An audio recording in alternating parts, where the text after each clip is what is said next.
Okay, folks, let's get settled in. Can you hear me? No?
Okay, folks, let's get settled in.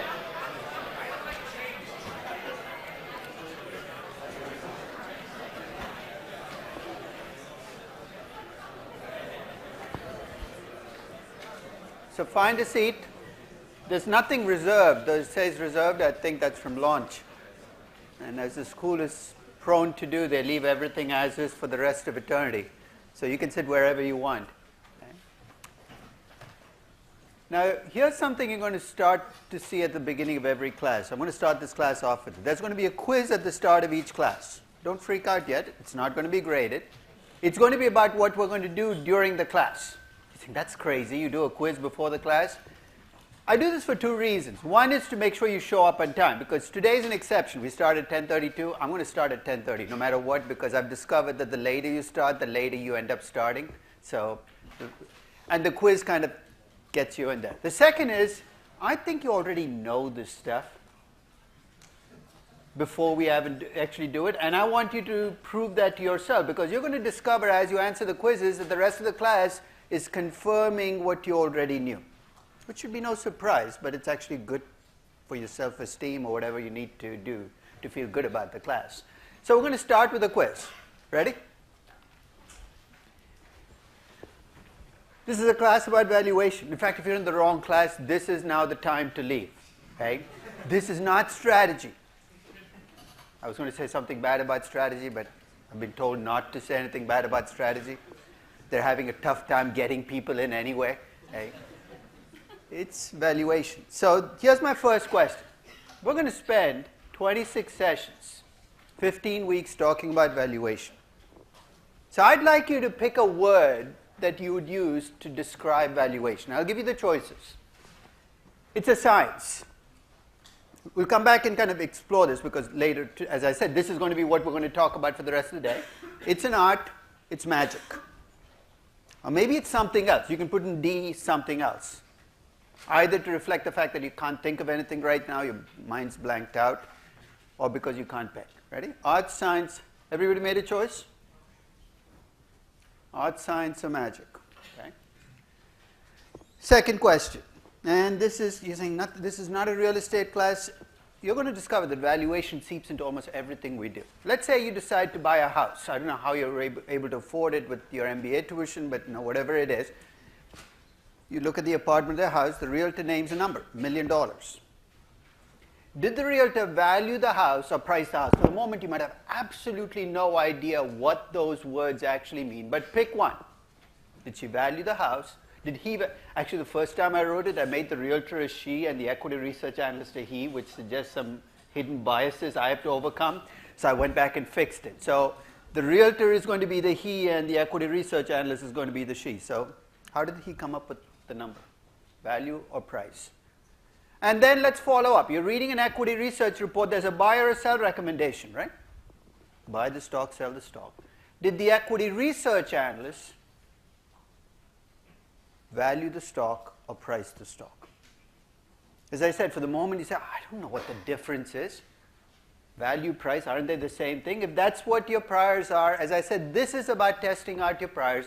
Make a choice. We'll come back to this question of value versus price. What sets them apart? Third, I want you to characterize. So this is not about the class, this is about you. This is actually perhaps the most diverse valuation class I've taught in 29 years. We have law students here, we have engineering students, we have undergraduates, we have graduates. We might even have some history majors, I don't know. No? So I want you to look into yourself, and given what you're comfortable with, given your history, the job you used to have, where you want to go, would you classify yourself more as a story person or a numbers person? And there's no value judgment attached to it. And I'm using the word value here in a different context. So I'm not saying one is better than the other. Pick a grouping. Are you a story person or a numbers person? And then I have a question that's going to be difficult to answer because it's about the general population. If you're, whatever you picked, who do you think is going to have an easier time with the class? Is it going to be the story people or is it going to be the numbers people? As I said, no right answers, wrong answers. Make your choices. And the final question seems to have disappeared. No, that's okay. But the last question is about what your end game is. What do you hope to get out of this class? And I'll give you the choices. Maybe this class is all about getting a tool set that you can get a job where you have to do this. Maybe that's your end game. Maybe your end game is to understand how markets price stocks. Maybe your end game is just getting the 3 credits. Maybe your end game is this is an easy class. I have to balance off that really tough strategy class. Or maybe your end game is you really want to invest better. So I'm not saying one is better than the other. I want you to think about those because in a sense I'm going to lay out my themes for the class, and along the way we're going to kind of deal with these, but these are going to be issues that come up again and again through the course of this class. Okay, so let's see how your answers play out.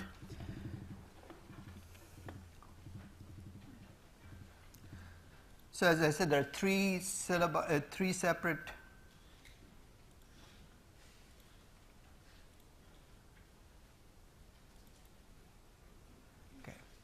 there are three different packets you should have got. If you didn't get them, don't freak out. You can download them after the class. As I said, the slides are going to be up there. So let's set the table. This is essentially what this class is about. And at the end of this next 30 minutes or so after I've gone through this, you can decide whether this is for you. You still have a chance to drop ad until next week, right? So I just want to make sure you know exactly what you're getting into. I don't want to do any false advertising here, right? So first, a little bit of the logistics to show you how much things have changed. If you look at your actual syllabus, the room number is wrong because I got a new room, a bigger room. This is what 29 years of seniority gets you, is bigger and bigger rooms, right? One of these days, I'll be moving into an entire floor by myself. And the only thing that creates is more room to put crap in. So I'm worried about how much crap I'm going to accumulate. But it's actually, it used to be $996, now it's $969. Confusing, right? I half the time go to the wrong room still. I have the key to my old room. Don't tell anybody this. I actually get it and say, oh my God, this isn't my room. It's too clean. Right? My email address is right up there. It's the easiest way to get in touch with me. My home page is, listed there. We'll come back to it. My office hours are right before this class and right after this class. Okay? But I'm going to say something that's going to sound odd, but for those of you in my corporate finance class, you probably have heard this. How many of you were in my corporate finance class? Okay, a lot of you. So by now you kind of sense the torture that's coming. Okay? It already started, right? 3 emails already before class even started. I kind of, usually I send only 2. I couldn't restrain myself. But I have like 121 lined up to go. So don't worry. Every day for the rest of the semester, you're going to get an email from me. That's another reason to drop the class if you don't like to read emails. Okay? But in the corporate finance class, I described the fair game principle. Okay? Fair game principle is basically, if you find me, I'm fair game. Which means that the next 15 weeks, we're going to play a game, which is I try to make sure that you don't find me. No, that's actually not it. You can find me, and it's usually better to come in outside office hours if you have extensive questions, because if you come in during office hours, there are people lined up, maybe, administrative questions. So if you have questions you want to talk about, or if you don't, it's not even about the class. You want to talk about investing, valuation, life in general, Actually, let me take out the life in general. Investing and valuation, come by and you can chat. Nick is going to be the TA for the class. There's only one TA. It's a big class. But unfortunately, the problem I have in valuation is almost nobody, it's because it's only second years who take it. By the time I actually teach the class in the fall, there's nobody who's taken the class before. And this is an idiosyncratic class, which is if you've taken valuation from somebody else, it might not quite fit into this class. So Nick's the only person who's actually taken the class. So he's unique. So he's the TA. Okay? So let's lay out the themes for the class. Remember the question I asked you, is it an art, is it science, is it something else? Let's go back and review what makes the difference between art, science, and something else. What's the essence of a science? Any scientists there? What's the essence of a science? Physics, math? What's your science? Environmental science. It's kind of a fuzzy science. But it is a science, I know. Okay, okay. And what's the essence of a science? So now we're talking, the core sciences, right? And so what's the essence of a science? Reproducibility and understanding of a certain. Okay, and there are some laws that cannot be violated. So in physics, for instance, the law of gravity is the law of gravity. Whether you're the CEO of a company or the mailroom attendant, you jump out of the 26th floor of JP Morgan, you're going to hit the ground at about the same time. You say, I'm the CEO, this doesn't apply to me. The laws of gravity are, so in science, not only can you reproduce, but there are you can prove things. There are things that this is going to happen. Input, output. And I'd probably extend that into mathematics, engineering. I mean, these are sciences in the sense that there are rules you cannot violate, principles that you cannot get around. Valuation is not a science. It's not input, output. You can do everything right and be horribly wrong. Get used to it. And I'm not saying that in kind of a throwaway. It's actually one of the toughest parts of dealing with valuation for somebody who comes in with a science background. You've got to be okay being wrong. And that's actually a psychological problem for most people because they're so used to checking their answer. I got it right. Now I can move on. QED, whatever that means. I've proved this. You cannot do that in valuation. Valuation is not a science. What's the essence of an art? Sculpture, painting. You seen a Picasso? We should be able to paint like that, right? Put noses in the wrong places, offer it to the Met. Look, the essence of an art is you either have it or you don't. I can teach you some aspects of the art, but great art is, you are either born with it or not. And the reality is much of art cannot be taught. It's got to come from some mysterious place. Thank God valuation is not an art, because then if it is, I've spent 29 years of my life teaching something that cannot be taught. This is my 29th year at Stern. I came in 1986, September of 1986. The school was downtown. I came in September. I came in from UC Berkeley. I said, what have I gotten myself into? They gave me a class to teach. It was called Security Analysis. Those of you who've never heard of this class has a long and hoary tradition. It's a class that Ben Graham taught at Columbia to you-know-who. The Voldemort, basically. So let's see if we can go 15 weeks without ever mentioning his name. I'll dance around it a dozen times. So they said, teach this class. I took one look and said, I'm not teaching this class. It's the most boring collection of topics I've ever seen. Because by 1986, the class was showing its age. Because here's what the class looked like. 3 weeks on valuing stocks, usually the dividend discount model, dancing around it multiple times.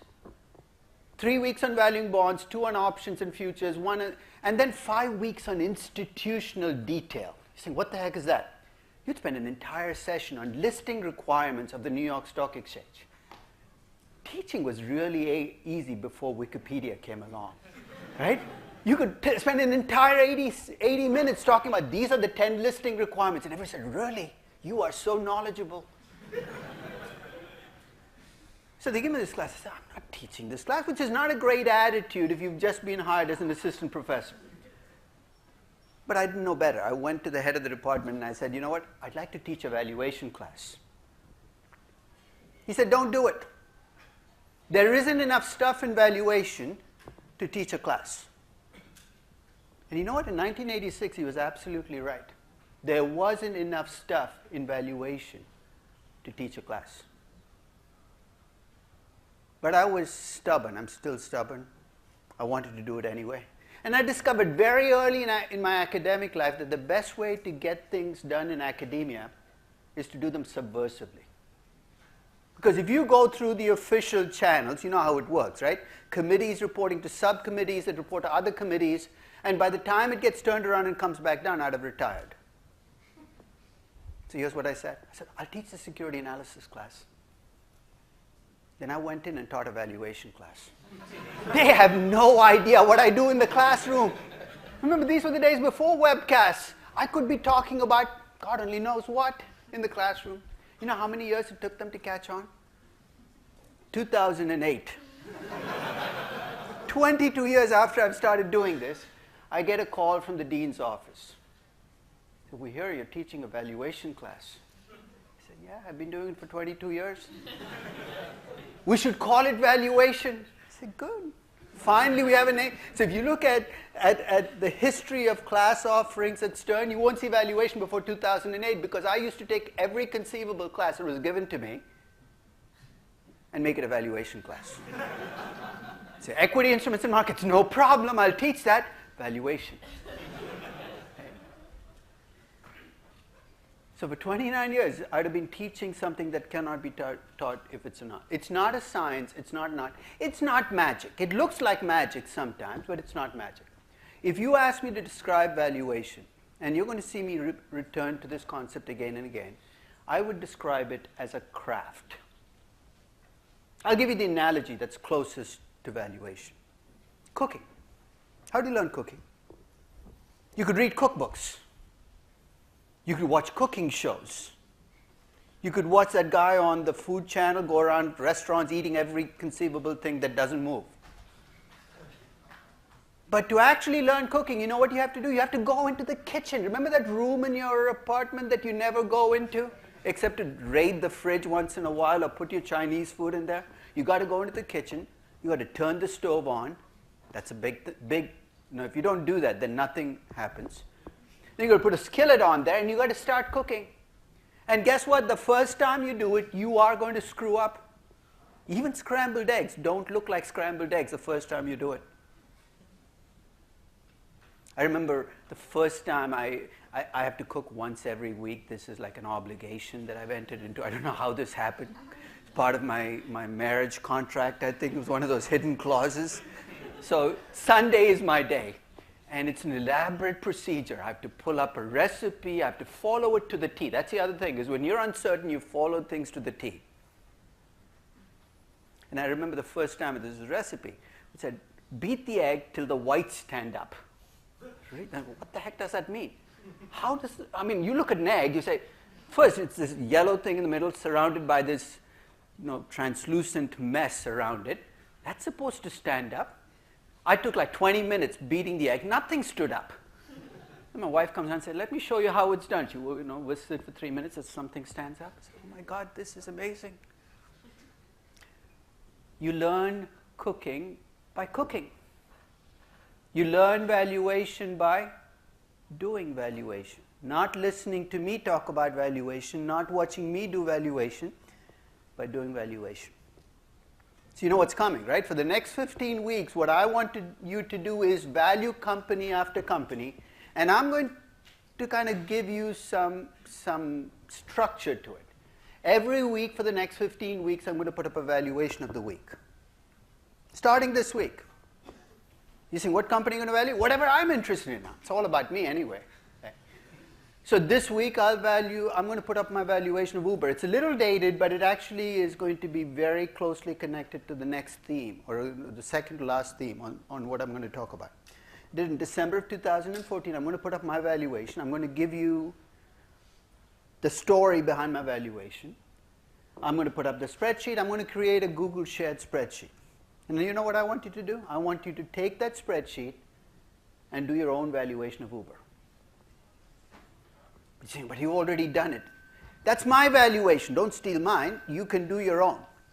And the first time you sit down to value a company, the first week, especially if you haven't done valuation before, you're going to want to stay as close to my numbers as you can, because he's putting the numbers already. I'll change the third decimal point. That's okay. Small steps are better than no steps at all. So your value might be only 2 cents off from mine, but you've just come up with your valuation of Uber. And what I hope to do over the next 6, 7, 8 weeks as we go through is get you comfortable enough to disagree with me.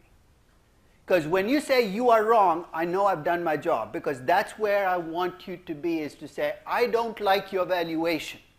But rather than bitch and moan about not liking my valuation, what I'd like you to do is make it your own. So for the next 15 weeks, I'm going to put up companies. I'm going to range the spectrum. I might go to Lukoil in a couple of weeks, and I might pick up Airbnb the week after, Flipkart the week after. I'm going to try to get as different as I can each week, so you get a different experience, because each time you value a company, you will learn something about this process. I don't remember how many companies I valued, but every time I value a company, I still learn something new. And in this class, I've always stayed just one class ahead of you. Sometimes I fall one class behind. That's not a good place to be. But that's essentially how we're going to learn. You're going to learn valuation, is by doing it over and over, making mistakes and learning from your mistakes. Here's the second thing. I know we'll be entangling ourselves in models and tools and techniques as we go along. But one of the things I hope that comes through in this class is if you take away all that complexity, at its core, valuation is simple. That's the other thing I want you to be able to tell me in 15 weeks, is, hey, this class was easy. We wasted our time. It's just one equation. You've been moving around it. And if you come to that recognition, you're going to see valuation is simple. We're going to talk about different ways of thinking about value in this class, different ways of attaching a number to companies, but ultimately you're going to see that if you strip away all the differences, at its core, valuation is simple. So we're going to look at valuing companies from the perspective of an investor investing in the company, from the perspective of managers looking at the company, from the perspective of an activist investor who wants to change the company, from the perspective of another company, but we're still looking at the same company. So we're going to talk about different approaches to valuation, kind of generally, but we're also going to talk about different perspectives on value. But at its core, valuation is simple and it's universal. It's everywhere. You want to really start on your valuation experience? Tomorrow when you read the paper, don't read it as a collection of news stories. Every story is a valuation experiment waiting to happen. Because somewhere embedded in that story is a valuation question. It might not be up front and center. Like yesterday's valuation question was, at the end of the day, what did you hear? Market's down. Why? China. That always works. Whenever you don't know the answer, throw China on there. Okay? It's enough of a mess. People don't understand enough. Oh, that explains the whole thing. But if you're looking at it from a valuation perspective, you've got to dig deeper. What does that mean? How does China show up in my value? What does it affect? Is it earnings? Is it cash flows? Where does it show up? Is it higher risk? That's a valuation question. Everything has a valuation component to it, and you can start seeing those components. We'll start by valuing public companies. Why? Because the information is right there. It's easy to do, but we're not going to stop there. We're going to value private businesses, not just the Ubers and the Airbnbs of the world, but that hot dog stand outside. If I ask you what's the value of that hot dog stand, you should be, by the time you get through this class, be able to attach a number to pretty much any asset I come up with. Any asset. If I ask you is Bitcoin fairly priced, you should be able to answer the question. You should have the tools.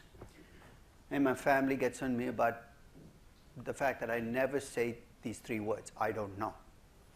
It pisses them off. Because they were in Disneyland, they said, which line should we join? Without even pausing for a moment, I said, that line. I say, why didn't you say, I don't know? Because if I said I don't know, I couldn't teach this class, because the reality is, it's true you don't know the answers to most things, but you can still try to figure out a way to come up with an answer. It might not be the right answer, but the process of coming up with an answer is what this class is going to be focused on. Third, let's talk about value and price. And this is something I'm going to come back to over and over again in this class. There are two processes out there. There's the value process. Value process drives what the value of a business is. It's driven by the cash flows, the growth, the risk, whatever you get by buying that business. That's valuation. And usually when we talk about valuation, that's what we're talking about that process of coming up with value. And there's the pricing process. What sets prices? Demand and supply. Let's not make this more complex than it has to be. What drives demand and supply? God only knows. It could be mood, it could be momentum. It could be all kinds of stuff, behavioral stuff, right? In fact, behavioral finance is all about how demand and supply can be based on completely irrational things. So price is set by demand and supply. And if you believed in efficient markets, things nicely gel, right? If you believe in efficient markets, what are you telling me? That the two processes generate numbers that are roughly the same. That value is equal to price. It's actually the most comfortable place to be if you don't like loose ends in your mind. Because you have a value process, a price process, the two are equal, let's move on. And you already know that, by teaching this class, what am I telling you about efficient markets? About my belief in efficient markets? If I believed in efficient markets, you know how long this class would last? 2 minutes, maybe a minute. You want a number for IBM? Open the paper. Check out IBM closing price, you're done, right? You believe in efficient markets, the market price. So the very fact that you're sitting in this class, you're thinking about investing, suggests that at least in your mind you think that value and price can be different and that you can make money off that difference. So we're going to wrestle with this question. When somebody comes up with a number for a company, when a banker prices an IPO, is he pricing the company or is he valuing the company? And it might seem like we're dancing on the edge of a process here, but it's in fact fundamental to understanding why we often get very different numbers and numbers that we can't explain. So we're going to talk about that difference as we go through. The fourth is, and this is the question I asked you to start, is are you a story person or a numbers person? If you're still struggling with that question, let me give you a simple way to answer it. Remember high school first literature class read Moby Dick? Everybody reads Moby Dick, right? And you thought, so you come out of that class and you thought it was a story about a whale and Captain Ahab.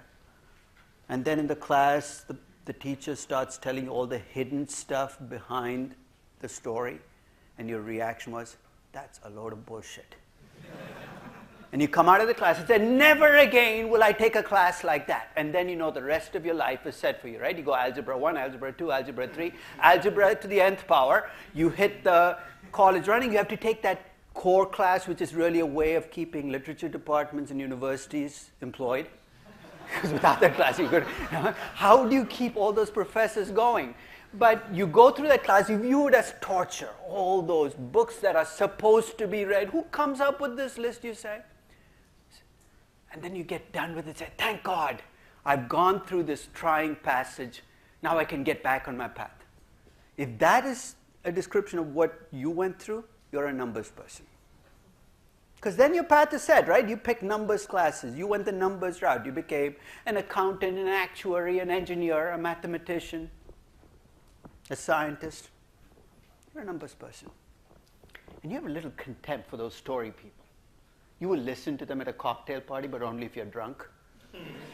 And even then, you're not quite sure they make sense. So you're the numbers person. Let's go the other path. You come out of that Moby Dick class, and you say, that was the greatest experience of my life. I never saw those hidden meanings. I have to go look for more meaning. My son's just finishing. His school doesn't start till next week. And he's reading Emma by Jane Austen. And he hates it with a passion. I don't think he's ever hated something as much as he hates Jane Austen right now. And I look at him and say, you're a numbers person waiting to happen. But for some of you, that was a great experience. You said, I love that. I love the fuzziness of this. And then you went fuzzier and fuzzier and fuzzier. You went to college and you went the fuzzy route. And you're a great storyteller. You can tell stories about things where there aren't even stories to tell. Then you go to work as a story person, you discover one small problem with this world. Story people don't get paid much, right? I mean, it's a reality of life. It's not fair. You're a great journalist. You're not making as much money as an average banker, or a below average banker, or a below average banker, right? So after about 3 years of being tortured economically for being a story person, some of you are back in school. So the selection bias of this class is pretty set, right? There are about 2/3 of this class, and I want to ask you for a show of hands, just in case you don't want to reveal yourself to your peer group as a story person or a numbers person. But generally speaking, the nature of this class is 2/3 of the people in this class are going to be numbers people, and about 1/3 are story people. And the numbers people think that they have the trump card. They get numbers. This class is going to be easy. And you're right, it's going to be easy from a numbers perspective. But you know what I'm going to have to try to do? I have to get you out of your comfort zone. Your comfort zone is you want to work with numbers. You think this class is going to be about Excel spreadsheets. You will never see an Excel spreadsheet in this class because, one, I hate Excel, and two, if I do an Excel spreadsheet, it's a modeling class. And if you want a modeling class, take an Excel book and go through it, right? I want to get you out of your comfort zone and get you back to the days before Moby Dick. And think about, hey, think about stories. You don't have to be that allergic to storytelling. So I've got to coax you out of your comfort zone and get you to tell stories. And for the story people, I have a different objective. I've got to get you out of your comfort zone where you want to keep telling me stories and more stories and still more stories. And that's nice, but let's start attaching some numbers to stories. My end game for this class is I want, and I tell this to almost pretty much every one of my valuation class, and so I don't know whether I'll accomplish this. I want number crunchers with imagination and storytellers with discipline. So what you get out of this class will depend on what you think you're weakest on. So get out of your comfort zones and get into that half. I mean, left brain, right brain, I mean, we're using 1/2 of our brains. Don't you think it's going to be better to use a whole brain rather than 1/2 of the brain? So that's part of what you have to think about this class is how do you, because valuation is a bridge between stories and numbers. A good valuation should tell a story. Every number should have a story behind it. And every story has a number attached to it. And finally, I don't do this class as an intellectual exercise. Frankly, I don't lie awake and say, I wonder what Twitter is worth right now. That'd be very sick. If that's what you're doing at night, is lying awake wondering what Twitter is worth, see a psychologist, see a psychiatrist, see whatever, get some medication. I have zero intellectual curiosity about what the value of a company is and why it's priced. I do valuation for one reason and one reason alone. I want to act on my valuations. So as we go through this class the next 15 weeks, I haven't picked the remaining 14 companies I'm going to value. I'm going to value companies. And at the end of every valuation, I'm going to say, this is what I plan to do based on this valuation. I'm not Jim Cramer. I'm not trying to get you to buy what I'm buying. I don't care. But in a sense, to me, valuation without action is kind of empty. And if you're sitting in this class hoping to get a lot of theory, switch. Take a different class. This is not, the theory in valuation is this thing. I mean, it's one equation. This is a pragmatic class. If you're a purist, you're going to hate this class. Because I will take every shortcut I can take, every road I can take, because at the end of the process, I want a value. I don't want to get stuck in this process, and I need to do whatever I need to do to get from where I am to that value. So it's a pragmatic class that's about action. And that's what I want you to walk out of this class with, is to be able to act on your valuations. If all you can do is just value companies, but you cannot act on them, I haven't done my job. Because it really is not that kind of class. So here's what the course essentially is going to be about. It's the structure of the class. Basically, we're going to start out with the big picture. Today, this session and the next one, we're going to lay out the big picture of valuation, what the different approaches are, why they do what they do, philosophically, what the end game with each approach is. Then we're going to spend about 10 sessions, I wouldn't say reviewing corporate finance, but revisiting corporate finance. Risk-free rates, discount rates, cash flows, growth rates. For some of you, it might be very simple because you remember all the stuff, but I'm a realist. I know that one summer is enough for you to forget pretty much everything then. So when I say free cash flow at equity, you're saying, what the heck are you talking about? And you were in my corporate finance class. I'm not going to beat you up for it. Maybe I should. But we will visit the input process. And I'll make a promise up front that you might not like. I will not value a single company through those sessions. I'll be looking at pieces of companies because it's important that we get those pieces nailed down. Discount rates, cash flows, growth rates. So we're going to spend about 10 sessions just going through those numbers, those little details. And you're going to get bored. You'll say, when are we going to value a company? And then about 2 sessions, I'm going to hit you with valuation. We're probably going to value 40 companies in 2 sessions. So that's a lot of valuations. If you've laid the groundwork, the rest kind of follows out of the process. So we're going to value companies ranging the spectrum from sessions, starting in the end of session 12, going through session 15. Then we're going to spend some time on pricing. Okay? As I said, pricing is about attaching a number to a company, and we're going to talk about the difference between valuation and pricing as we go through the class. But how do you price something? We know how the realtor prices a house, right? What does he or she do? How do realtors attach numbers to houses? They look at other houses that have sold in the neighborhood in the last 3 months. They adjust for the fact that you have an extra bedroom, a bigger lot, and they come up with a number. You know what? I like realtors. At least they're honest about the process that they use to come up with numbers. In fact, if you go to Zillow, they give a Z estimate. Have you ever seen this for any house? So you can pick your house and say, the Z estimate, it's like magic. You say, how the hell do you know the price of my house? You know what they do is they take the transactions, they fed them into a computer, they look at your neighborhood, they look at the size of your house, and they do a pretty good job. That's pricing. You think that's real estate. You can't do that with stocks. Really? What does an equity research analyst do? Takes a multiple, P, EV to EBITDA. He picks 15 companies that he claims are just like your company, and he says, your stock is cheap because it trades at 8 times earnings. These other companies that are just like yours trade at 12 times earnings, buy the stock. Who do you think is on more solid ground? The realtor when he or she said there are 6 houses like yours that have sold in the neighborhood, or the equity research analyst tracking Microsoft who claims to have found 15 companies just like Microsoft? What universe is that on? And then here's, I think, the coup de grace. The equity research analyst does this and then claims to have valued the company. He puts a DCF model. Look, there's a DCF model. DCF is the most, those are the three letters that come after each other that scare the heck out of me, because people use it to kind of cover up all kinds of stuff.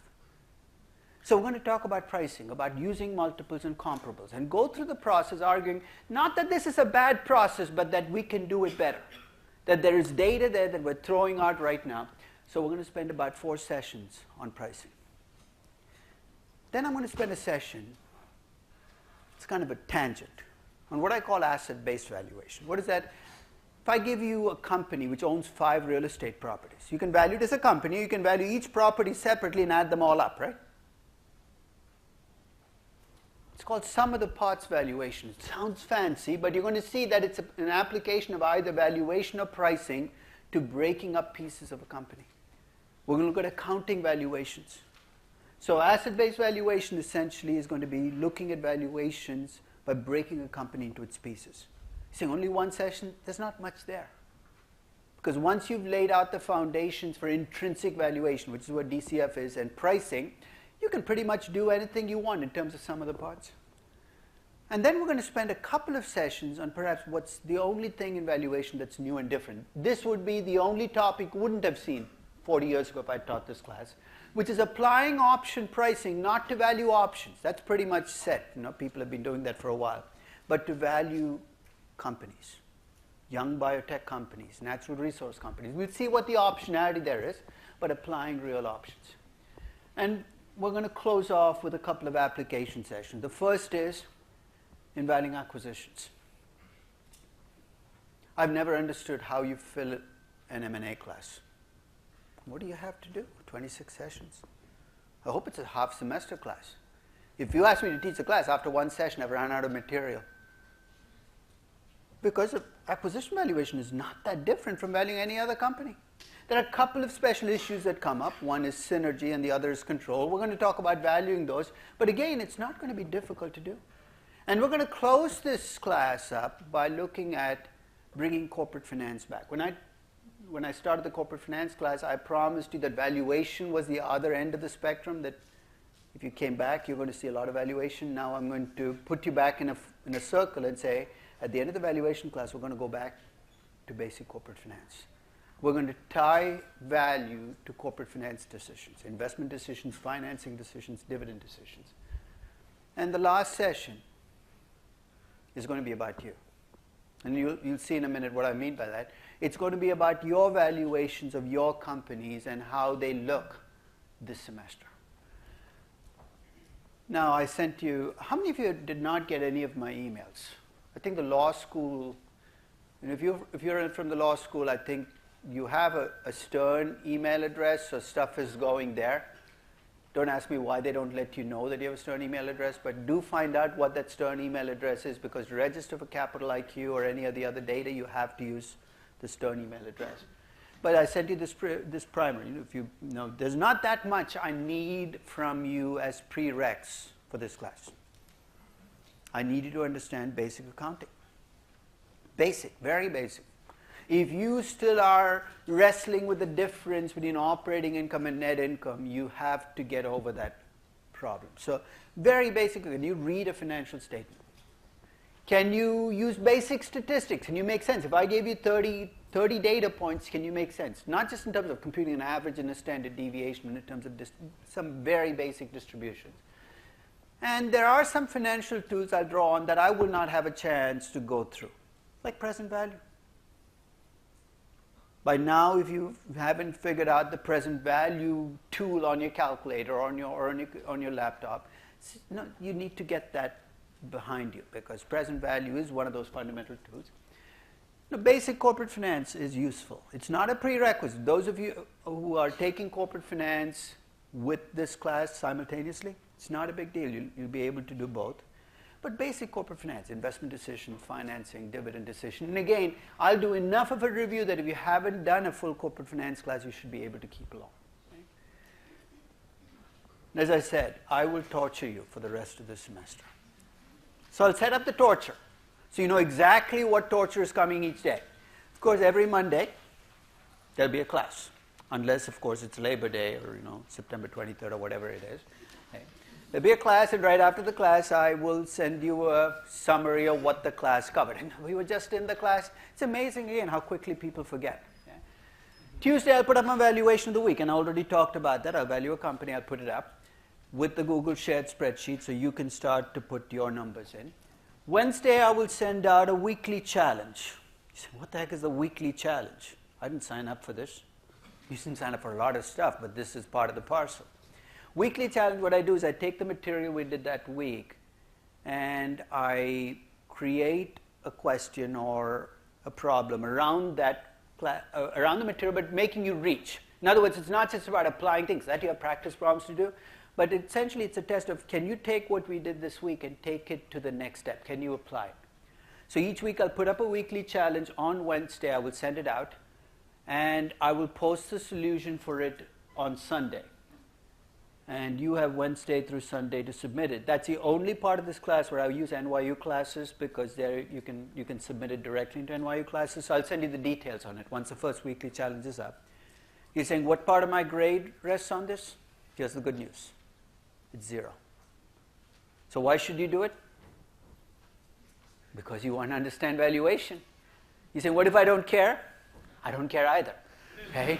So at that stage, so in a sense, my job is to give you chances to understand valuation. This, to me, I think is good for you. to understand valuation. Okay? But you have only my word for it, and after the first 2 weekly challenges, you might decide, hey, this is a waste of time, in which case, skip the rest.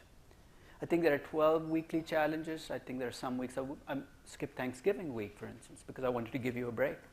Now, on Thursday, I'll send you a reminder where you should be on the project. You're saying, what project? It's coming.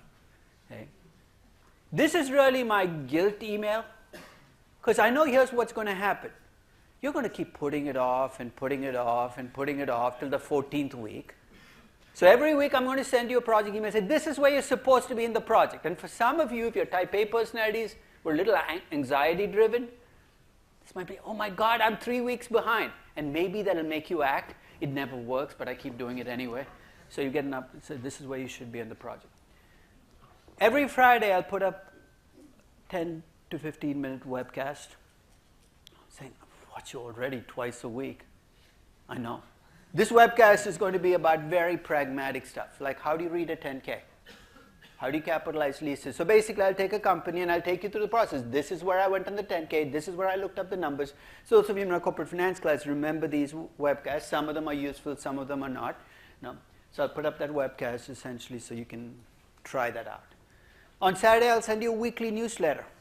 Lots of news in there. Not. Basically, this is what we did this week. This is what we plan to do next week. This is where we're going. So think of it like a GPS.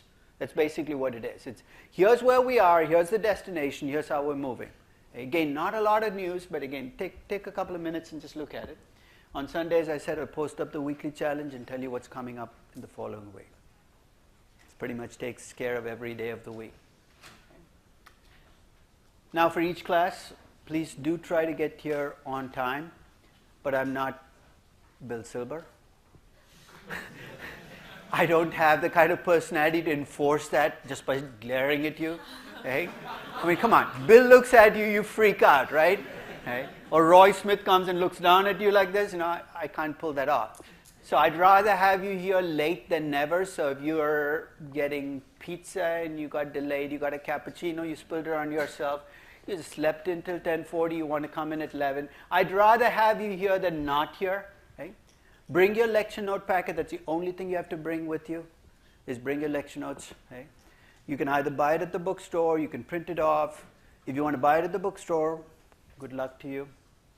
You have a lot of money, obviously, to throw away. Just go ahead. But it comes in a nice bound packet. It's a cover and a back. So if you like that, when you're willing to pay $23 or whatever they charge you. But just remember, there are 3 packets. It's about 800 pages of lecture notes. But I will put the PDF version on, and that's the only thing you have to bring in. If you do miss a class, there is no excuse for saying I missed a class, because you can catch up. I'll put up about, by the end of the day, it's taken them a little longer than with the new system that they've set up for the webcast than it used to. But by the end of each lecture day, Monday and Wednesday, I will put up the streaming webcast for the class, the media side. But I also create downloadable video and audio files, and I'll create a YouTube version of the class. I know it's overkill, but I just like doing it. The video stuff I do because you're not always in a broadband connection. So if you have a long flight, this will keep you occupied. Or at least put you to sleep. Whatever it is you want to do, either way it works. So you can download it, watch it at your own convenience, torture your spouse, your significant other by making them watch valuation when they want to watch a movie, whatever it is. The YouTube I do because actually I've discovered it. I added that last year because one of the great things about YouTube, it adjusts the size of the stream to whatever your broadband connection looks like. Okay? And as you saw in that email I sent you, there will probably be about 20,000 people taking this class with you. And that's something to remember, because you're saying, well, if all this is going to be online, why the heck should I show up in class? You paid concert price tickets. I mean, what do you pay for each class? $200 per class? Might as well show up. Otherwise, you're getting what everybody's getting for free. Okay? So I'd rather have you here. I like teaching to a live audience as opposed to, I guess, a dead audience or non-live audience. Now. So if you're here, it makes my job easier. But let's face it, if none of you show up, I'll still show up. and do the class. It'll be kind of creepy to be sitting in a room this big with nobody in there. But if you can make it, do make it. If you cannot make it, use those as crutches. I like writing. I have 4 books on valuation. You don't need any of them. My publisher will hate me for saying this. You can live without any of these books. So if you haven't spent the money yet, don't. Right? Because try it out for a couple of weeks. Maybe you'll be fine, maybe you will not. It is nice to have a book because you see things in a different format, structured differently. And if you have to buy a book, the investment valuation book is really the only textbook of the 4. Textbook in what sense? It comes with problems and the stuff that textbooks come with. The others are actually practitioner books. And if you really are budget constrained, the little book of valuation, it's really little. So it's called the little book of valuation. Really, I remember the publisher saying, would you write a little book? I said, can I write a little book and make it really big? And I said, it has to be little. So it's really 200 pages. So it's kind of a compressed version. It's only $10 or $12. So if you really want to just show people you have a book, maybe that's a book to buy. And if you have an iPad or an iPhone, you can download the valuation app that I wrote with my friend Anand Sundaram at Dartmouth. Basically, it's an intrinsic valuation app. It's pretty versatile. You can value a company with it. You're saying, what if I have an Android? You made the wrong choice. Actually, I'd love to write an Android version, but so you go to the iTunes store, you type in your value, download the app. It comes with a money-back guarantee. You know why? Because it's free. So you don't like it? Tough. I don't care, right? So in a sense, so it's a free app. So and it turns out that writing an app for an operating system means you have to go back to scratch. So the Android app we're not writing simply because it'll mean going through the process of starting from scratch and writing the entire thing. And with our budget constraint, we said, you know what, 1 app is enough. If you have a BlackBerry, you have a dead technology walking, right? You got to deal with that somewhere along the way, but that's between you and BlackBerry, not between. So don't bring me into the process. Okay? So much of the stuff for this class will be on the web page for this class, which is the equity.age. So you'll see the practice. So everything that is related to the class will be there, including all the emails that I sent out. They will be put up there in chronological order. I will try things out this semester. I'm thinking of trying out TED Ed, which is an extension of TED Talks where you can take webcasts and you can actually create questions around the webcast. And essentially, as you answer the questions, if you don't get a question, it takes you back to the point in the webcast. So I'll keep you posted on whether I'm planning to try something. And if you want to try it, you're welcome to. If you don't want to try it, that's fine.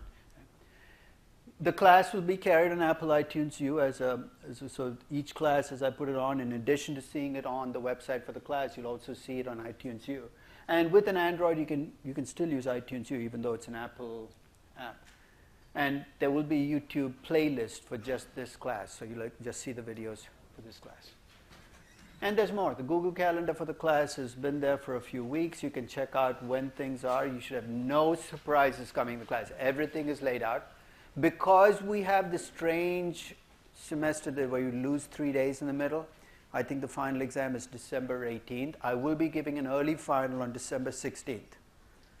I don't know the time of that early final, so those of you I already had a few people emailing me saying I have to get out of here by December 17th. I have somebody getting married at December 18th. I would recommend waiting till December 18th to take your final if you have a choice, but if you really have to get out, there will be an early final on December 16th. I will, whenever I post things, as you probably already noticed with my 3 emails that you got, is when I post something on my blog, it's almost always about valuation. So I will send you that link. And my Twitter feed is working. I wanted to be Lady Gaga. I have changed my objective now. I want to beat this Kanye West guy. He doesn't deserve any of the followers he has. So I'm offering a 10-for-1 deal, which is if you can get 10 followers over for you, I'll pay you $1. So it has to be 10 Kanye West followers. You got to make them stop following Kanye West and start following me. So if you can do that, and you can show me some evidence, I'll pay you $1 for every 10. Right? But if you don't have Twitter, not a big deal. And if you still have lots of time on your hands, I don't see how you could, then that. Of course, there's this unpleasant thing, which is this class is not one of those pass, no pass classes, or credit, no credit. I have to give you a grade. It's the part of the class I don't enjoy that much because that's not, and it's part of the class you probably least enjoy as well, but it's a reality. So I have to figure out a way to grade you, and here's what I'm looking for. If you can pretty much value anything I ask you to value, then you deserve an A. So that's what I'm testing. Can you value pretty much anything? So I'm looking to see how I can get there. If you can value most things, then you're in the BB plus. If you can value some things, then you're in the C status. If you can value nothing at the end of this class, then I don't think you deserve an A, B, or a C. I don't think anybody's going to fall into the value nothing category unless you really, really, really try. And I'm not putting it past some of you to keep trying, but I don't think anybody here is going to be in that no hope status. So my job is to try to get all of you to value just about anything. But you might fall short. That doesn't mean you fail, because this is a process you can keep working on. So everything we do in this class is going to be structured towards my being able to get a sense of where you are on that. Now, in terms of the work for this class, there's going to be a group project, and I'll talk about that in a second.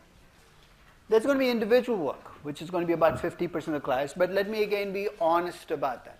On the group part of the class, the 50%, the variance will be relatively small because you don't really have truly abysmal groups. So a really low group score might be 42 or a 40 out of 50.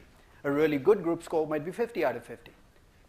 So what I'm trying to say is the 50% on the individual work sounds like only half the class, but it's really a lot more than that in determining your grade. So the 3 quizzes, the dates of the quizzes are right there. They will pretty much be quizzes that cover the previous 8 sessions. So they're in a sense non-cumulative, but that's a lie. Because if you really don't get discount rate stuff, you're not going to be able to do pricing either. So you do need to understand the material as you go along. So there are 3 quizzes, and the final exam is scheduled for December 18th from 1 to 3 p.m. They're all open book, open notes, so you can do it. So I'm not testing you on equations and formula, though you have to know them. Okay. But this is about you being able to apply those concepts that we learn in class to actual problems. Incidentally, every quiz and exam I've ever given in this class, which is actually a lot more than I gave in my corporate finance class because I teach this class usually twice every year, is on my website. So before quiz 1, you can actually try out my last 50 quizzes. That takes a lot of time. So if you are a little queasy about this class, don't throw up right now. If you're really worried, maybe I might not be able to pull this off, my suggestion is start preparing for the quizzes early. Start preparing as we go through. Work through as many, because you have 50 quizzes you can work through, right? So you have a lot of practice material on stuff that other people have had to deal with on quizzes. So there are lots of examples from prior quizzes you can work through. Am I promising you that quiz 1 this year will look just like the quizzes in the previous year? They look like it, but it won't. That's stupid. Right? I'm not going to put the same quiz up. It's open book, open notes. If you're just going to copy from a previous quiz. So that my job is to come up with a twist you haven't seen before. And that's getting more and more difficult because after 30 years of quizzes, pretty much everything I've had to throw at you I've already thrown. So it actually means that you should have an easy time. It never works out that way, but at least you hold on to that hope. Right? Now, I'll leave you to browse through this page because there are a lot of little rules about quizzes that you'll have, you probably remember from my corporate finance class, which is the quizzes are on the specific dates. I can't give you a quiz on a different date. So please don't come and say, can I take it the next day? Can I take it the previous day? If I start opening this process up, it's going to be a nightmare. With 300 people in the class, it's impossible to do. If you have to miss a quiz, that's okay. The 10% on that quiz will get moved to whatever's left in the class, never back. So there's no strategic quiz missing that's going to work for you, because if you do really well in the first 2 quizzes, not taking the 3rd quiz will not make the first 2 quizzes weighted more. It'll make your final exam. So it's always going to be moved forward. So you can never make yourself better off by taking all the quizzes than by missing. So it's always good for you to take all the quizzes. Yeah. So if you get to quiz 3 and say, look, I did really well in the first 2 quizzes, don't blow off the 3rd quiz. Take it if you're still around. Right? If you miss a quiz, as I said, that quiz score gets moved to the rest. You're saying, what's the payoff to doing all 3 quizzes? If you take all 3 quizzes, then I'll take your worst quiz and give it the average score that you got on your remaining exams. So as an example, let's say you're one of those people who got 10 in the first quiz, 10 in the second quiz, 0 on the third quiz. I don't know what happened to you in the third quiz. You just fell asleep. And then you got a 30 out of 30 on the final quiz, on the final exam. So you have 10, 10, 0, 30, right? You know what I'll do to your 0? I'll make it a 10. That's the average score, 100% on the... So basically what I do is I take out your worst quiz, and if it sounds too complicated, I'll send you an Excel spreadsheet that will... No, seriously, I'll send you, look up your grade spreadsheet that some of you remember from corporate finance, where you can see what happens. At this point in time, there's all nothing there, so maybe I'll wait till the second quiz to send it to you so you can play around with it, see what you need to do to get your score up. Okay? I will grade all your quizzes, so don't pick on Nick. He's not grading the quizzes, so I will grade all your quizzes. I screw up all the time. So if you think there's a mistake in your grading, bring it in to me. Okay? You can bring in your, as I said, books, lecture notes, no laptops. Okay? I used to say no devices either, but I've discovered there are at least some people who have their lecture notes on their iPads, because you can download the PDF file. And if you have your lecture notes on your iPad, that's fine, but don't open up Excel on the iPad. So basically, there's no connectivity during the exam. If you use iPads, it's purely to look up lecture notes, no laptops. And thank God for that, because if this were a quiz where I let you use laptops, I'd write a very different set of prompts, and you don't want to see those anyway. So those are the rules for the quizzes. No, not very many, but keep track of them. Any questions? So let me talk a little bit about the project. Yeah, I'm not going to say much because at the moment you're going to say, hey, what's this about? What I want you to do is start thinking about right now already is a company you'd like to value. Process can, it might have started already. Pick a company. Because this project just started right now. Okay? You're going to pick a company, and that's going to be your lab experiment for the next 15 weeks. You're going to do everything we do on this class, we're going to do in the company. Okay? So it is a group project. The group gets 1 grade. Unlike the corporate finance class, the companies picked within a group don't have to have a theme. In corporate finance, I made you pick a theme, right? Transportation, leisure. You can pick whatever companies you want with one constraint.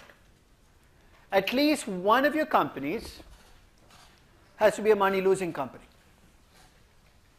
At least one. Right? At least one of your company has to have high growth potential, revenue growth of more than 25%. So I'm going to be pretty loose about that definition. At least one high growth company. At least one non-US company in the local exchange. No cheating and doing an ADR and working only with dollars because that's what you feel comfortable with. And at least one service company. And my definition of service is 80% of the world is service companies. You'll have no trouble. So if you're a group of 5, you can pick 5 companies, any companies you want, as long as they meet these criteria. Now I'll give you one very low-cost way in which you can meet all the criteria. Create a group of 4. And then invite a 5th person. You know one of the desperate people in week 2 who doesn't have a group? When they come in, tell them that they have to value the money-losing foreign service high-growth company. Hey, I'll find you companies. I have a list of those if you want. Flipkart. No, you can value Flipkart. That's right. Go ahead and do it. Okay. Now, seriously, if you want to understand valuation, don't value Coca-Cola. No, actually, let me not name names. Coca-Cola might be interesting to you. If you want to value Coca-Cola, do it. But don't do it because it's an easy company to value. The more troublesome the company you pick to value, the more you will learn out of the process. So the first step is once you've created the group, pick a company. And the other difference between this group project and the corporate finance group project, the corporate finance group project actually required more interaction. Each section, I know you didn't interact that much as I wanted to, but it required. This project I've designed that you don't really need to talk to each other much for the next 15 weeks. And that's an acceptance of reality, which is by the time you get to the second year as MBAs, you don't want to really see other MBAs. You're tired of your block. You say, what block? I don't even remember that block. So basically, this recognizes that that allergy you get, which is as second-year MBAs, I don't want to deal with these people all the time. That's fine. This group project is primarily an individual project. The only group part of it is to meet those constraints, and there's going to be a second project where you have to work as a group, but only for 1 week. That you can live with, right? So that's the first step. You're going to do an intrinsic valuation of this company. In other words, and we'll talk about intrinsic valuation in the class. You're going to do an intrinsic valuation, and you're going to turn in that intrinsic valuation. It's probably going to be an Excel spreadsheet with a DCF halfway through the semester. And before you freak out, here's why I do it. This is not as bad in the fall, but in the spring, you have this problem called premature graduation. You know what that is? Around February, you think you've already graduated. People stop thinking about what they have to do. So this is my prescription for premature graduation, which is I try to get you to do stuff early enough and put this product, hey, turn in your DC evaluation. What I will do with your DC evaluation, I won't grade it. I will give you feedback basically on what I think about the valuation, numbers you might want to change. I won't force you to change anything. So it's really about feedback. Right? You're saying, what will happen if I don't turn it in? Nothing. But then in your final valuation, if you turn in a really screwed up valuation, don't blame me. So think of this as a midway process where you can turn it, and it's good for you because in a sense it gets that discounted cash flow valuation out. Then I'm going to ask you to price your company. You say, what's the difference? I just valued the company. It's going to be a different process. You're going to price your company based on how other companies just like yours, you're going to play realtor for a moment. You're going to price the company. You're going to pick a multiple, you're going to pick comparables, you're going to come up with the pricing for your company. And I'm going to ask you to price your company both against other companies that you call comparable companies and against the rest of the market. And I'll let you decide whether you want the market to be the global market, the US market, the local, or the... So basically, I'm going to let you price it against... You say, well, how would that be different from step 3? In step 3, so as an example, if you're pricing Facebook against comparables, you're going to price Facebook against other social media companies.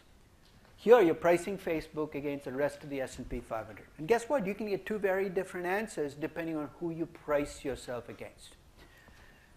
Step 5, and this will be towards the end of the class, if it applies, and it'll apply to only about 1 out of 5 companies, I'm going to ask you to try to apply option pricing models to your company. Again, it sounds complex, but trust me, it's a 15-minute add-on to your valuation. So by the time you get to step 5, you're potentially going to have 4 different numbers for your company. An intrinsic value number, a pricing against the comparables, a pricing against the market, and an option pricing price. You think, so what? Step 6, I'm going to ask you, are you buying or are you selling? No weaselly words. No strong buy, semi-strong buy, weak buy. You either buy or you sell.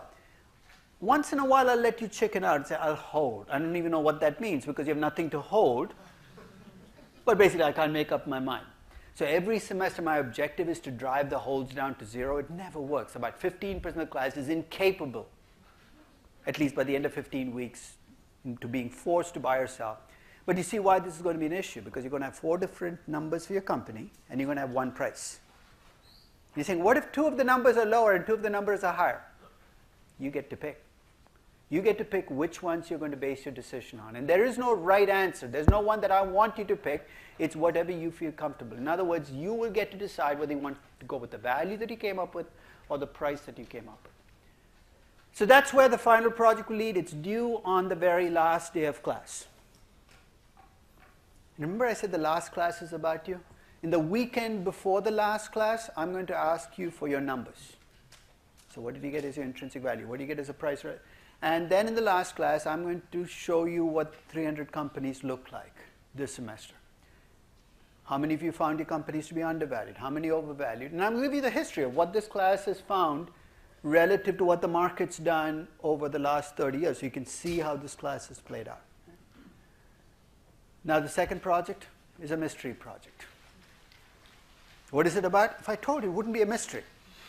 So leave that to me. Somewhere in the 7th or the 8th week, I'm going to give you this project. It'll be something that is in the news, something. So I might take 3,300 publicly traded Chinese companies. Actually, that's not a bad idea. So tell me which 5 Chinese companies you would buy today.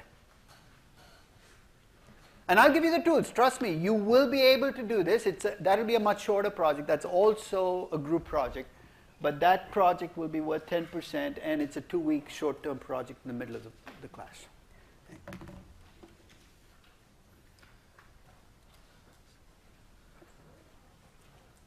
So now that I've scared you enough, let's start on valuation. As I said, this is the big picture. This is the start of the big picture. Let me lay out the class. When I first started teaching valuation, this is the valuation intro packet. Right?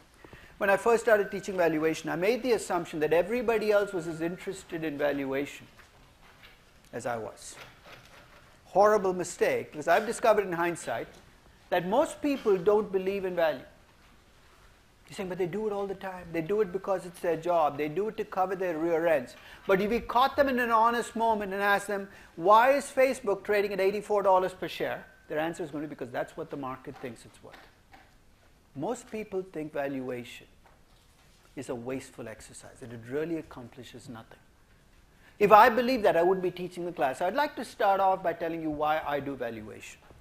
I do valuation to fight the lemming in me. You heard the story of lemmings? 1950s, National Geographic went to this island. They filmed the most amazing sight. Thousands of big, ugly, rat-like creatures, that's what lemmings look like, don't glamorize them, gathered together on a cliff, ran right off the cliff into an ocean and committed collective suicide. And ever since, one of those big questions has been, why do they do it? What drives them off the cliff? I don't know the answer to that question, but let's do some virtual imagery. Put yourself, think about the first lemming in the group, right? He's going too fast, he couldn't stop, off the cliff, into the ocean. Incidentally, these guys can't swim. It kind of seals the deal, dead. Second lemming, too close to first guy, also in the ocean, dead.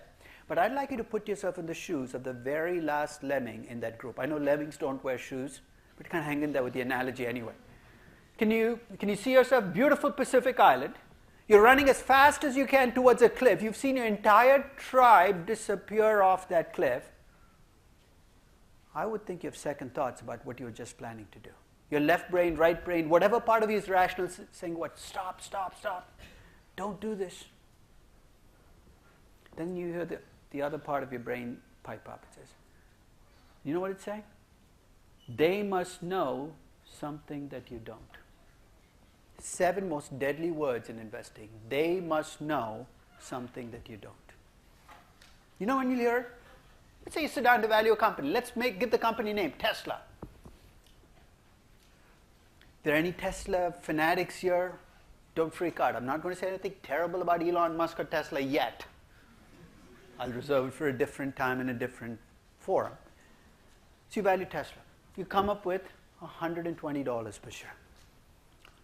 What's the stock trading at? 240, 245. So what's your rational side? Say, don't buy that stock, right? But then you hear the voice in the back of your head.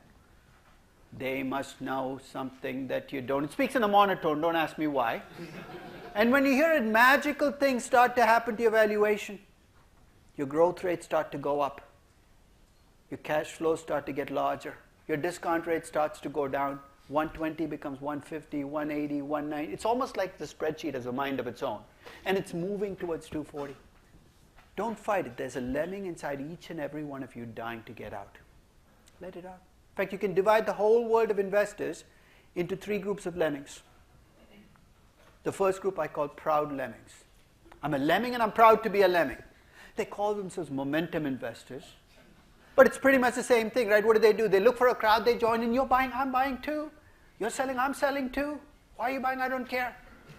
I can't even imagine going up to somebody saying, I'm a momentum investor. Might as well say I'm a lemming and I'm proud to be a lemming. The second group of lemmings are called Yogi Bear lemmings. This is Yogi Bear cartoons. Did you see any of you see the Yogi Bear movie? Perhaps the worst movie ever made. Maybe this Mall Cop 2 is competing with it. Okay? But I actually went to see the movie. My kids refused to go, but I went anyway because I used to love those comic books with Yogi Bear in it. And if you've ever read one of the Yogi Bear comic books, he was smarter than the average bear. That's what let him survive. Yogi Bear lemmings think they're smarter than the average lemming. Here's what they want to do. They want to run with the crowd till the very edge of the cliff and at the last moment veer away. great if you can pull it off, right? You get all the upside of momentum and none of the downside. Admit it, you're tempted. There's a lot of stupid people out there. I have an MBA, almost. I've taken a valuation class, almost. I know where the cliff is coming, almost. I am smarter than the average lemming. In case you're tempted, no one knows where the cliff is. That's why after every correction, what do you hear? I saw it coming. You've been on CNBC every day for the last 4 years. How come you never mentioned it? It just slipped my mind. After every correction, it's obvious that it's coming. But until it happens, you have no idea that it's coming. I can't pull off being a proud lemming. I am not smarter than the average lemming. I have no idea where the cliff is. If you ask me to describe myself, that's me. A lemming with a life vest. That's all I can aspire to be. You know why I'm going to be a lemming? Because I'm human. All human beings. It's built into you, right? I mean, imagine being a caveman. You're walking down, or a cave woman, if you want to. You're walking down the steppes. You see your entire tribe running towards you. What's the most sensible thing to do? Turn and run with them. You say, I'm a contrarian. You walk in the opposite direction. Guess what's going to happen to you? They're probably running from a mammoth. You're going to get stomped. Most of the time, when you see people panicking, there's a reason behind the panic. It's built into you. That's why you can tell me you're a contrarian, you're irrational, you're sitting there watching the market melt down. Guess what? Those instincts are going to kick in. I know they're going to kick in for me. And to me, valuation is the life vest that I throw myself. Essentially, it says, look, you're going to go with the crowd because that's your instinct, but maybe you can hold on to these cash flows and it'll keep you up even if the rest of the crowd changes its mind. So you asked me to give you another objective after class. I want to throw you that life vest.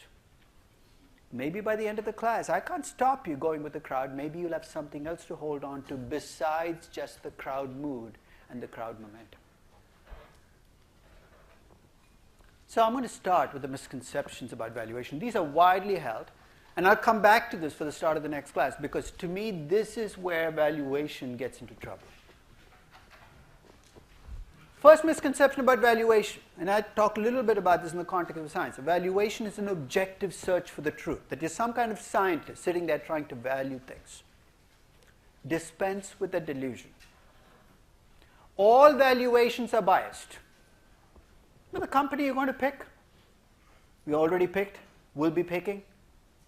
I'll tell you, oh, you've already biased your valuation based on who you pick, because you don't pick companies randomly. You pick companies because you like them, you dislike them. You like the management, you dislike the management. All valuations are biased. The only question is, how much is the bias and in which direction? And I'll give you a personal example to bring home how bias can affect valuations. I have valued Microsoft every year since 1986. Since its IPO. Every single time I valued Microsoft, I found it to be overvalued. You name the price, I found it overvalued at that price. $2, $5, $8, $15. Don't buy, don't buy, don't buy, don't buy. Strange, right? One of the great success stories of equity markets, at least for the last part of the last century, I wouldn't have touched it one step of the way. Now, I could give you access to every single valuation of Microsoft I've done, and you could be digging through the numbers looking for clues as to why I found it overvalued. Be looking in the wrong place. You really want to figure out why I found Microsoft to be overvalued? All you have to do is take the elevator up to the 9th floor of KMEC, go to 969, not 996, remember the confusion. Go to 969. First thing you're going to notice is a sticker on my door of an apple. I won't tell you where I got the sticker. You open the door, it's actually open, so don't get there ahead of me and rip me off or take any of my stuff. Right? You walk in, I'll give you the freedom to walk in. You walk in, you're going to be surrounded by laptops and devices, all of which share one common characteristic. They all have an apple on their back. I've been an Apple user since 1981. And to me, Microsoft has always been the Darth Vader of technology. For those of you who are Star Wars fans, let me be a little more specific. I'm not talking Anakin Skywalker Darth Vader. I'm talking about Darth Vader, the guy who never takes a shower, wears the black stuff, looks like he's going to a funeral or creating a funeral every single step of the way. I have a lot of bad thoughts about Bill Gates. Anybody who thinks Control, Option, Delete is a good idea, deserves to live in geek hell for the rest of his life, right? I mean, who thinks about it? Control, Alt, Delete? That's so intuitive. Plus, 3 keys at one step. What if you're a one-handed person? Have you ever thought about this? Yeah. And when I sit down